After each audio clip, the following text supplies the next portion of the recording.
Hi, everybody. Welcome, welcome, welcome. So excited and delighted to be here with Elaine Lin Hering. If you're joining us and watching this, please post a comment, say your name and where you're joining us from. And Elaine, I am just so happy that you've made time to have this conversation with me. I'm so glad to get to hang out with you. Yes.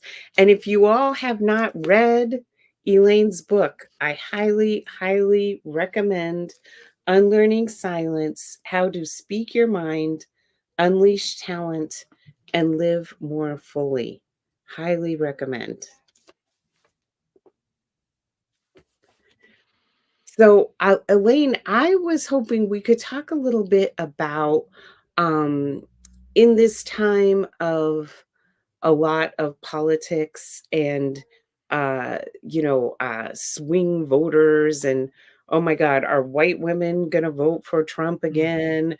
And I was just reading about like Asian Americans are this big group of swing voters and could have a huge impact on the Mm. election. Like, how can we really engage with people and help them to um just share our thoughts with them about why we're voting?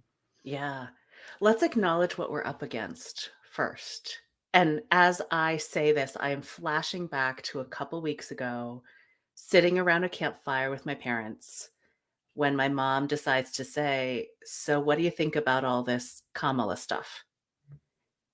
And I could just feel the tension because I have an idea, like we all have an idea of the stakeholders, right? We sort of place them based on what happened 4 years ago, based on past life experience, based on what we know about the extended family. And have we even had these conversations before? So there's this nervousness. There's this, if we're going to engage and talk about it, we're breaking patterns. And there's different power dynamics and relational history with all these different people, whether that is family, whether that is friends, whether that is community beyond, whether it's do we even talk about this stuff? And yet we know that it actually matters. And the place, that I always go is the internal work first. Mm.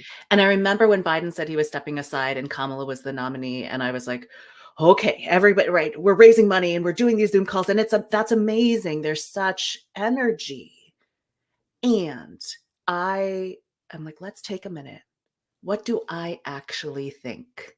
I instinctively know where I stand because I see two very different futures with these candidates, one that terrifies me and one that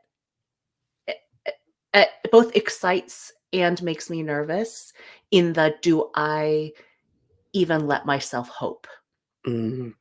Because there's a vulnerability there. Mm. But the internal work actually is what do I believe? Or what do I not know? What am I still wrestling with? What are my values? And what do my values lead me to do in terms of action or voting or conversations? And if you're really clear on what those are, you always have somewhere to go back to, Mm. I even love. if dad sort of grunts and you're like, oh my God, what does that mean? I don't even know how to interpret that, right? Do I have somewhere to go back to, which is, look, however you see it, this is how I see it. This is what matters to me. And at least for me, between the two candidates, when I see, I mean, we talk about bullying in the schoolyard. We talk about how we want to show up as human beings. I think about what I'm trying to teach my kid.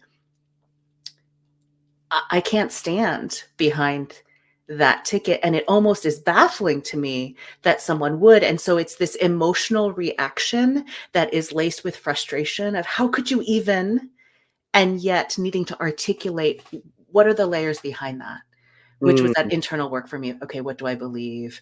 What am I worried about? What drives me to care in this moment that will lead to a point of action? And if I can always go back to those values and my own why, I at least have a place to go, Mm. whatever other people's reactions are going to be.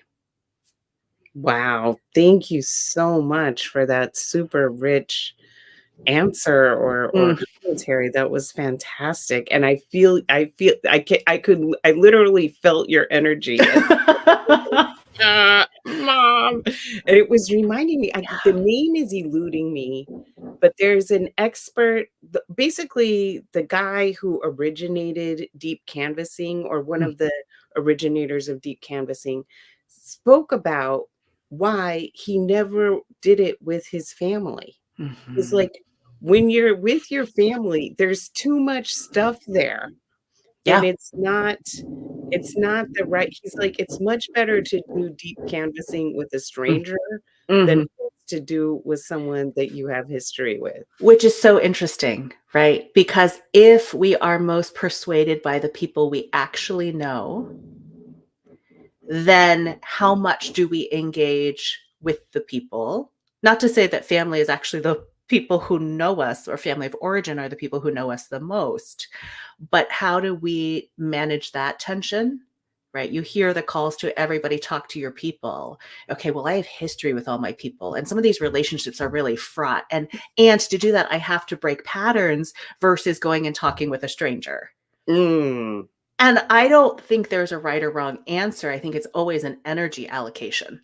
mm, And what are the boundaries that we set for ourselves right now so that this is healthy, mhm, that we stay sane, we mhm, make it to November 5th and beyond, mhm. right? Some of the rhetoric of "we'll sleep when we're dead" really worries me Yeah, because we're still reeling, whether or not we acknowledge it or not. There is still deep pain from 2020, COVID, everything else. everything else. Gaza, everything. Did July feel like it was an entire year? I was like, I don't remember July. That's a trauma response, isn't it? it's just so much that we are bombarded with at once. And also, my text messages, "Hey, it's Tim Walls Yeah, here. It's so and so. Bernie's here." Blah blah blah. I'm like, could you yeah. stop? I feel like I've developed adult onset attention deficit hyperactivity Mm, disorder. And now I'm mm, being pulled and asked to do a million things that I do want to do. I want to yeah, go to swing states and knock doors. I want to do phone banking. I yeah. want to do all of those things, and I know that they're very important. And I'm also a single mom. I'm also a caregiver to my parent. I'm also, just so many other things. All of it. And I want to go back to that when we are talking with our loved ones. Yes, thank you, Latanya Davis. There is a lot. There is a lot happening. 100%. I want to go back to when we are talking with our loved ones. One of the useful framings that I learned from Dr. Beverly Daniel Tatum is, we can't approach our loved ones as, "You stupid hillbilly, like, Mhm, what is wrong with you?" Right? mhm, mhm. I am the enlightened Yeah, person from the Bay Area. Oh, let me just gaze down yeah. upon you, right? Like, no. And so she has this framing that I love, which is, "I used to think, then I learned, now I think." Mm, So I'm not judging them for their belief mhm. system. I'm sharing how I had the same viewpoint that you Yeah, do, and then I had this experience, and this is why I think differently about it now. I think that is a very useful frame for this conversation. yeah. Completely agree. And also, are we as individuals okay holding our own point of view? Mm, Right? interesting. Even if you disagree with me, that we can still be in relationship. You may choose something different, and that is okay. I was going to say I'm not going to judge you, and that's really hard as a human being because I am judging you, right? I'm gonna judge you, but I'm not gonna discard you. I love that. I'm not going to discard you. I'm not going to disown you, which often feels like the worry in that relationship. But I know for me, particularly with relationships with history, there's a worry of if I am open and vocal about my belief, what is it going to do to our dynamic? Mm, What is it going to do to our relationship? And that's taking up space, right? That's taking up space to be our own selves, to think for ourselves and speak for ourselves, which is why we can also be behind a candidate and not be 100% in alignment with everything they stand for. And what's your reasoning, your rationale? How did you get there? As well, to be able to articulate that. I think the more that we're talking in nuance of, here's what I worry about, mm, here's what is hard for me, and here's where I'm at, or here's what I'm still wondering about, that reminds us that we are human. We don't need to talk in the sound bites that the candidates so often talk in. And we are not actually debating one another on the stages like they are, right? But okay, we can see it differently. And you said, I'm not going to discard you. And even as I say that, I feel the weight mm, because it feels so personal. mm, When I hear Trump talk about deportation, mm, when I hear, this perpetual foreigner, the fear is real, which to me is actually the call to action, mm, that we're going to need each other, whether it is reproductive freedom, whether it is immigration, whether it is gun control, whether it is, feeding our kids, all of these things that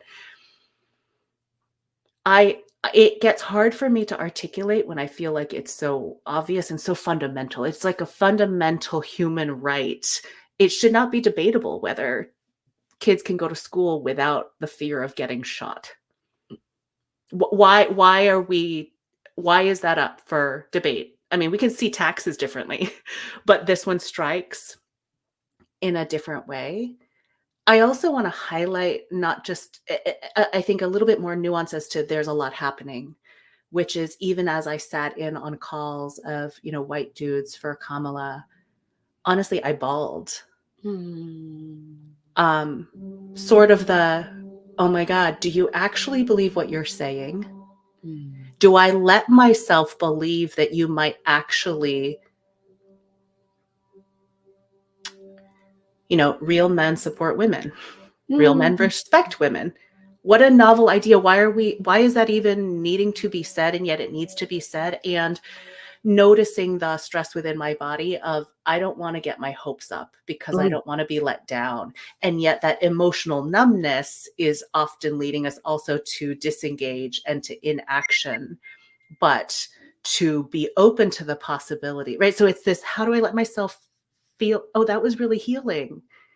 And that is amazing. And show up at the polls, show up in our workplaces, show us every day that you actually believe this, and then I will start to believe it. Otherwise, I'm waiting for the ground to drop out from under me. So I just want to name that is also happening, and much more so for Black women with misogynoir and this whole conversation, all of it's playing out in front of us, and there is triggering reaction to all of it.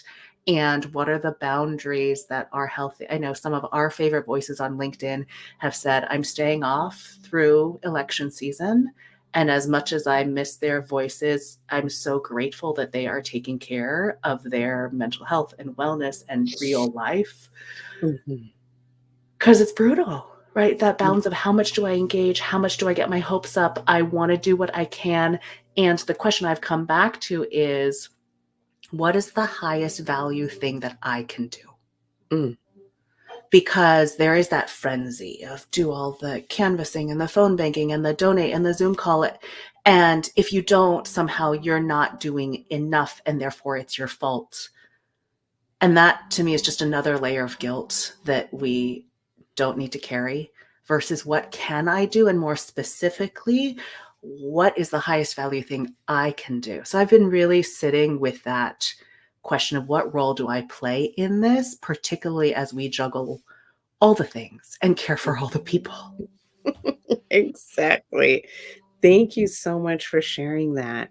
I've been really interested, seeing the discourse, around both the selection of Tim Walz as the Mm, inmate and why he was selected was the vibe yeah, and the way that he interacts with Kamala, yeah, right? That he understood that he is not the center. She is the center. He is the vice president. He mm, is there to support and to follow her leadership, mhm, not to become the yeah, center. yeah, And I think it's so great. I've seen a lot of people saying, this is what we need. We need to see what it is for a white man to authentically follow mhm, a Black woman, a mhm, South Asian woman, and also with her spouse. yeah, The energy, and I have disagreements with him and with her about Gaza and mhm, multiple other things. But one thing I love seeing is a male partner yeah, who is so enthusiastic and so willing to go above and beyond yeah, in support of her. We need to see. We mhm, can't be who we don't see, and mhm, these are all very uh it's just great to see this different understanding or representation of what white men can look like, yeah, that we can all look up to. yeah. Both, but certainly the spouse with Doug in that role, and not just white man, but white man with white hair. Yes. If I'm really honest, Yeah. right? And the Tim Walz playing the hype person and, like, pointing to the candidate, not trying to take center stage.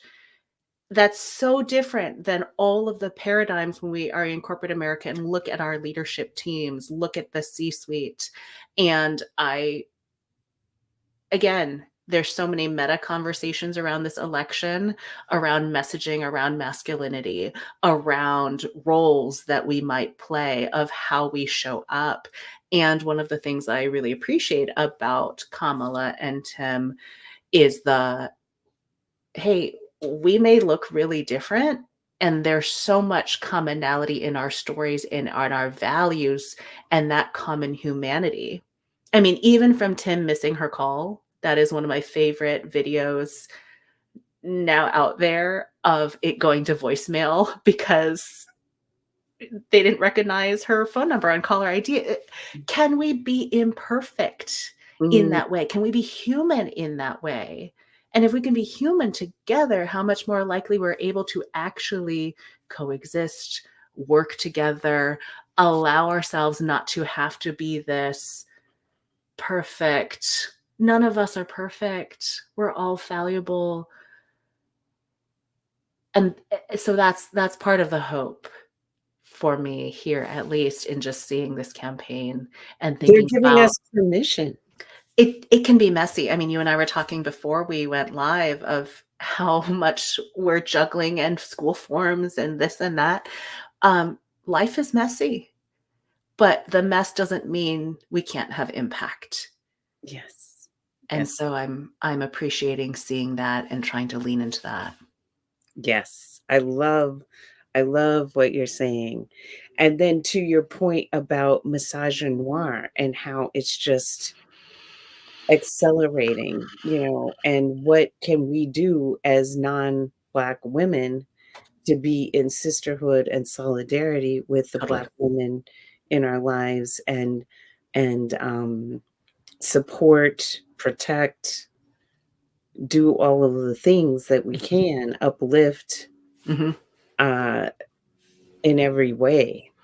Yeah, I think about how many times in my life it has been the Black women in my life who have A, been able to, and B, been willing to call out inequity, to call out double standards, even before I saw it, Mm, right? And I really learned from and continue to learn from them. And knowing that there is labor, there is emotional labor, there is weight, there is work there. Okay, how do we share that work? How do we not rely on and take for granted the work that Black women have so often done in our workplaces and on our teams? How do we do that work so that it is more equally distributed, not for because it's equally distributed, but because it is a responsibility we all have as we're thinking about the team, the organization, the community, the world we want to co-create. And if we are doing that more because we have chosen to educate ourselves, to learn from, I mean, there's so many resources. So there's no excuse now to not know, to not learn. Not that you're always going to get it right, but to put effort into it so that we can disrupt the bias when we see it. So we can say, that's not okay. That we can be the ones who say that. And I say that as an Asian woman calling in my Asian American sisters. We have often resorted to silence. Mm. And I say the same thing to my white sisters.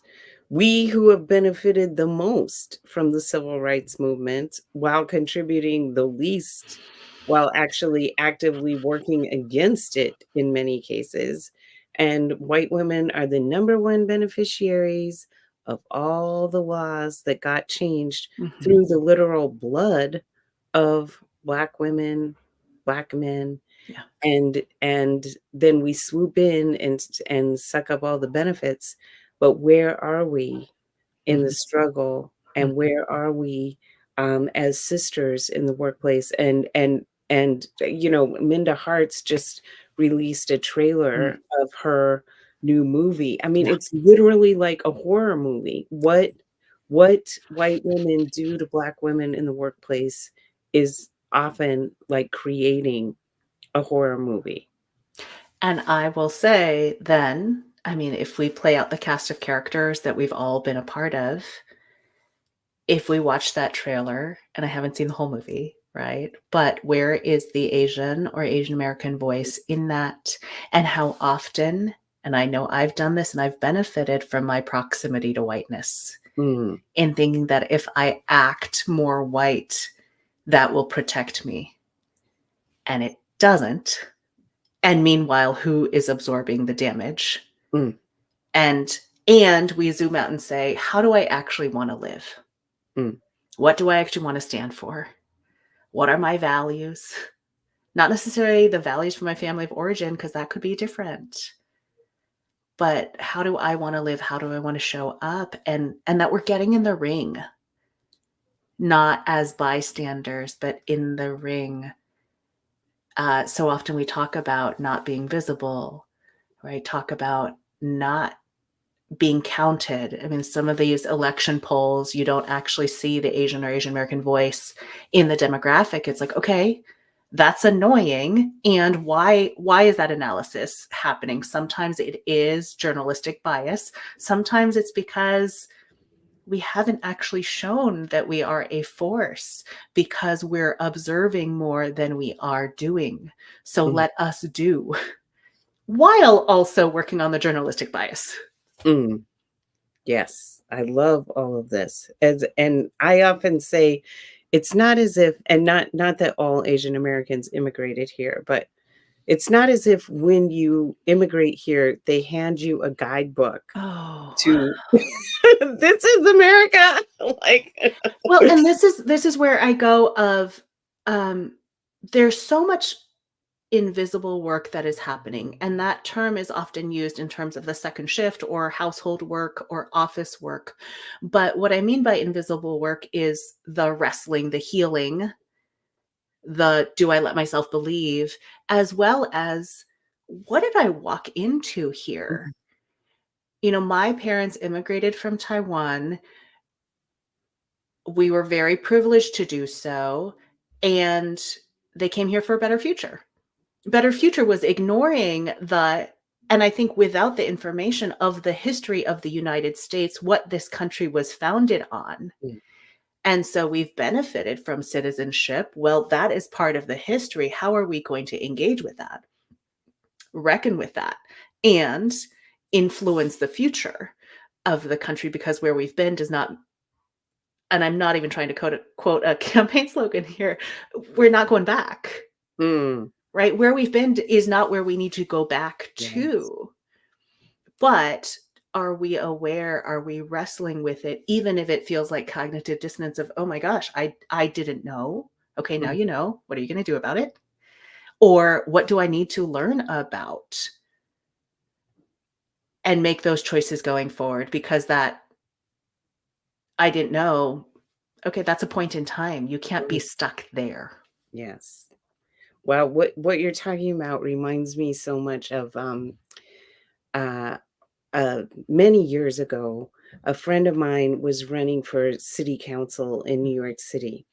And I was canvassing. I had two very close friends who were Latino women in that district. And we spent a lot of volunteer time on the campaign trying to reach Latino voters. Mhm, And ultimately, our friend did not prevail in mm, the election. And one of the women was talking, we were talking about why was it so difficult to get Latinos to participate. And they said, listen, when you come from where we come from, yeah. whatever you have here is so much better than what you had here that it's inconceivable Mm, that this could actually be better. You're like, mm, this is what it is. We mhm, just gotta keep our heads down and keep mhm, working, and mhm. that's all that there can possibly be. And I will never forget that moment. Yeah. And where is the work for each of us? Yes. Because the work is going to be different, whether it's, do I believe that there could be more, or do I believe that my vote, little old me, could make Mm. a difference? Yes. Or is it, I'm not, yeah, I don't want to engage with this. And the identity piece, what is the work for each of us? And I think the call to action is to be really honest. Where are you? What is your work to do? How can we come alongside each other to do that? Because the other piece of this is the social isolation that Mm, comes from thinking we're the only one, mm, right? So the collect our cousins, call each other in is, hey, how are you sitting with all of this? Oh, you're scrolling on Instagram? Oh, okay. I'm scrolling on Instagram a little bit, but here's what I'm also wondering about. mm, Right, that like, just that little injection, the planting seeds, this rush of we've only got so much time, the stakes are incredibly high, it is urgent and important, and, I mean, it's not a let me preach to the choir and you'll turn a corner, it's how do I be in relationship with you and be make my own journey visible so that you might also consider being on a journey to engage and use your voice if you're not there, and and couple that with how do we do that in a healthy way, right? What role, how much of this do I do on LinkedIn, on social media? How much of do this do I do on text message with my friends and community and my neighbors? But I continue to believe that each of us doing what is uniquely ours to do in the bandwidth that also preserves our health and sanity makes a difference. It all matters. it all matters. Yes. And what I love about your book, and I highly recommend people read, is that you teach us how to get started. Mm, How do we get started? yeah. Yeah, I mean, I think we get started by knowing that silence is at play.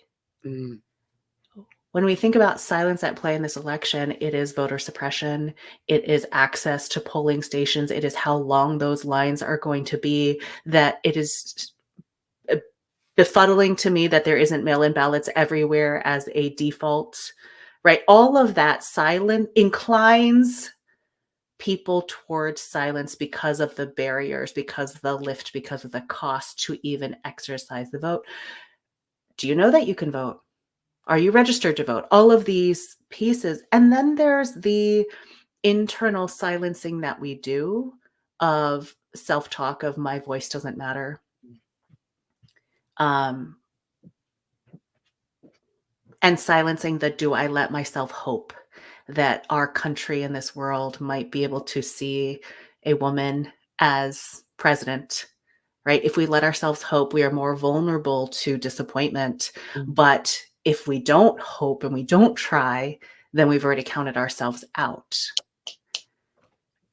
Are we aware that that's at play? Because mm, silence is at play in all of these different factors. There's the ways that we silence ourselves that we have more influence over and can wrestle with. There is the silence that creates the social isolation that leaves me thinking, oh my gosh, I'm the only one. My family, my friends hate me. I'm going to be ostracized versus, some of the advocacy here is if you're surrounded, if you're in a red state, if you feel like you're the only, there are hundreds of thousands of people who actually would want to walk with you and do not think you are crazy or out of your mind for believing that you should have choice over your own body or name the issue. So how can we be in community together and connected in that way? And that takes hey, this is what I think. Oh, me too. mm, Right? That really does matter. So I would start with, in what ways might I be silencing my own hopes, dreams, needs, wants, desires? In what ways do I believe or not believe that my voice makes a difference? And as you are compelled to look at, okay, what is the systematic silencing that is happening that will impact the outcome of the election? But we're all in it together. We all have a different piece to play. mm. So great. Elaine, I love everything you just said. Mm, And it evokes for me a couple of things. Number one, we are the majority, yeah. right? Yeah. The multiracial coalition Yeah. of voters of color and progressive whites sent Obama to the White House twice. Mhm, Hillary won the popular vote by mhm, almost 3 million votes. mhm, Trump won the Electoral College by 80,000 votes in 3 states. mhm, Uh, and then in 2017, um, Donald Trump got more votes for president than any other candidate in US history except for one, Joe Biden, mm. right? So we are the majority. It's Yes. okay to hope. And I heard Simone Townsend Sanders talking about how people always come up to her and say, "Well, I just don't think America is ready for this candidate. They're unelectable." And she's like, "They're only unelectable if you Yes. don't vote for them." Yeah. Yeah. And there's so many different narratives, right? Is America ready? Can we actually do this? Oh, the pictures from that rally are AI generated. There's so many different narratives. And the challenge is if we are not speaking for ourselves, we are letting other people speak for us. If we are not collectively writing this narrative, someone else is going to write it. And Mm, I don't trust other people to write it. So let's write it for ourselves. yes. Thank you. Thank you, Elaine. I think we should, unless anyone has any questions, I think that we should maybe end on that note. Let's do it. And let's keep getting to work. Yes, thank you. And also getting to ease and rest and replenishment and not grinding ourselves down. And this is the thing, right? If we're each showing up, it also means that we each get to rest. And Yes, the work still gets done. That is true of disrupting bias in the workplace. That is true of this next 80 something days.